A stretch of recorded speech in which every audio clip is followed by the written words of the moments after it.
umuman protivopokazaniyasi bo'lmagan, hattoki autoimmun kasallar ham ichsa bo'ladigan preparat noni haqida gapiraman. Koreyada yaqinda borib atomiy noni ishlab chiqaradigan zavodda bo'ldim. Ochig'i noni haqida ko'p narsa bilaman deb o'ylardim, lekin u yerda eshitganlarim meni prosta hayron qoldirdi. Atomiy noni uchun mevalarni Indoneziyaning Yavar orolidan oladi.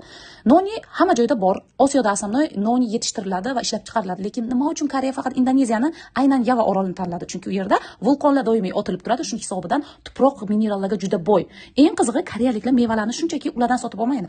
Ular o'z fermasini o'sha yerda ochib, hosilni o'zlari nazorat qiladi. Keyin mevalar maxsus konteynerlarda Koreyaga olib kelinadi va 1440 soat fermentatsiyadan o'tkaziladi.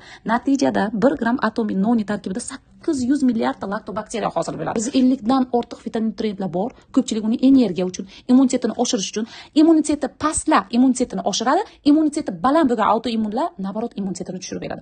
Qisqasi olimlar buni tabiat mo'jizasi deydi. Nima uchun? Chunki metabolizmni yaxshilaydi, semirib ketganlar ozadi, ishtahani nazorat qilishga ham yordam beradi, qondagi shakar miqdorini ham normallashtirib beradi. Qon bosimi, yurak qon tomir tizimini ham qo'llab-quvvatlaydi. Yosharmoqchi bo'lsangiz, go'zallashmoqchi bo'lsangiz, umuman olganda sog'lom bo'lmoqchi bo'lsangiz, GMP standartiga ega bo'lgan biologlar, biotexnologlar, kuchli olimlarning mashaqqati asosida yaratilgan mana shu nonini dunyo bo'yicha nomer 1 noni deb ayta olaman. Bemalol qo'rqmasdan olib ichsangiz bo'ladi.